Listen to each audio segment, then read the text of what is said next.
So I want to take a chance today in this video to go over this new kid on the block called Clubhouse. And granted, it's not completely new. However, I just got to use this new app about 2 weeks ago when I got invited. And for starters, what is Clubhouse and why is everybody talking about it and why am I talking about it now as well? Now, Clubhouse is the newest social media app that I have gotten to know, and it's almost like last year, this time around, it was TikTok. This year, this time around, it is Clubhouse. And what Clubhouse basically is a voice and audio only chat application. There literally is no way of texting on that application. You can only invite people to chat with you in a room, and that's the main point of this whole thing. It is basically having phone calls, and more often than that, you are having group calls, but not just that, you also can have public rooms where more and more people can listen to your conversation that you're having with whoever you have on the stage. Now, the interesting thing is that everybody who is listening in on that conversation, if you are having a public room, can also raise their hand. And by doing so, you then, as the moderator, can invite them to speak with you. So that's the basic core premise of Clubhouse. It is a conversation application with voice based on rooms which can be public or semi-private or completely private, just with the people that you literally invite to that chat room. So you have a lot of possibilities there, whilst also being very much focused on the aspect of audio, on the aspect of voice or music distribution, and also the aspect of conversation. Now, this has been on the news and basically everywhere now, and especially now also in Germany, for example, we have had a huge explosion of this application despite it only being available for iOS at this time. I have heard rumors that this should change within the next 3 to 6 months, with the company behind Clubhouse basically working on this nonstop right now to implement a way for people with Android phones to also be able to join this application and this trend. Now, why is this happening right now? I would say that it is very much likely that this application is going through the roof the way that it is right now because of the pandemic and because of the limitations and the limited ability that we are able to see each other face to face. So everybody is spending a lot of time at home, but everybody also craves the closeness or the conversations and sometimes even the kind of like the bar talk that you would have in a pub, for example. And that's some of the things that you can get on an application like Clubhouse, where you can also just walk around, in quotes, between the rooms and listen in on conversations, raise your hands if you want to talk with those people that are talking there, and then also leave quietly and just go to the next room. Now, with this type of application and with this type of new social network, for me, it's always this thought of how can I utilize this as a listener, but also as a participant or even a creator of rooms. So that's something that is ruminating in my mind. And up to this point, I have not really found that aspect. In terms of listening, I have recognized in myself that I prefer to listen to a curated podcast or even a curated book or audiobook so that I have information that is really distilled and more condensed in the way that it is done in terms of the work. I also then have the option to listen to things on double or maybe even triple speed, so that's really helpful as well. And of course, based on the fact that Clubhouse is based on live stream audio conversations, you can't change the playback speed, and also you don't really have much of control in terms of how the people are interacting between each other. And oftentimes it kind of feels very slow, mundane, and maybe not even that important.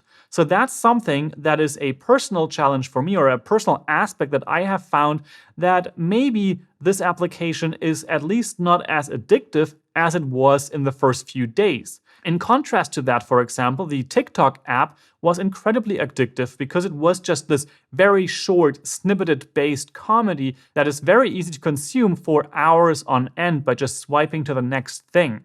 With Clubhouse, the goal is very much different. It is to stay in one conversation or maybe switch between two rooms. But at the same time, this is a live conversation. You can't just flick back and go to the previous one and have that ready. So those are aspects that I found for myself from a participant or a listener perspective. I would say if I find someone who is really interesting and I also in that moment have the time to be there and have that space of mind to actually consume that conversation or consume whatever is being distributed in that room, then it can be a really, really interesting point. Now, I personally think that from a creator's perspective, this app is actually much more interesting than, at least for me, from a participant or a listener perspective. For me, this is something where I think that influencers, content creators, YouTubers, podcasters, politicians, company owners, all those types of people now have the ability to actually engage with their following and have conversations, have Q&A sessions, and much more, even though that you're not on a conference, for example. That is something where I think usually this would have happened on a conference or a kind of like a keynote event where you then have a Q&A session where someone can raise their hand and ask a question. So now this is brought to everybody's backyard or everybody's home basically, so that they can also participate there and they don't have to show themselves, which I think is a huge aspect toward the reason why this application is actually going through the roof the way it is right now. The fact that you don't have to show yourself, in contrast to an Instagram Live, where yes, you can participate with the chat messages and you can also ask to join that conversation or that live stream live. However, that only works if you then also are willing to show yourself on that Instagram Live. And for someone on Twitch, for example, you have just the chat messages, or you have the comment section on YouTube, and so on. So this literally changes the game for those types of Q&A and interaction sessions. Now from that, how is Clubhouse going to develop as a company? And also, what about the competitors? And I would say it is pretty crazy to see the evaluation of Clubhouse in terms of its value over the last few months and just see the mind-blowing investments that have been made there, and also the guesses as to how much that company is worth right now or could be within the next 5 years. It is kind of ludicrous and kind of mind-boggling to even think that this was a company that was valued at 100 million US dollars of value, even though they only had 1,500 users at that point in time. And the public release was just done in September of 2020. So this app is basically not even or barely half a year old in the public form that it is right now. So that's something that is really, really crazy. But what I also find kind of crazy or maybe interesting is that the audio space in general seems to be developing relatively rapidly. I have read that Twitter has a competitor project also running, which is called Twitter Spaces, and that may not be available as of right now for everybody, but it is something that a huge company with a huge user base is already building as well. Now, there's of course also the big players who might just buy Clubhouse to stay in the game, and we will see how that develops. But there's also something like Telegram, which has channels or groups where you also have somewhat of that type of communication ready there, where we can be available, or you can also do something similar on Discord, for example. However, what I think that all of those methods are lacking as of right now is the discoverability of new rooms that you didn't know about before.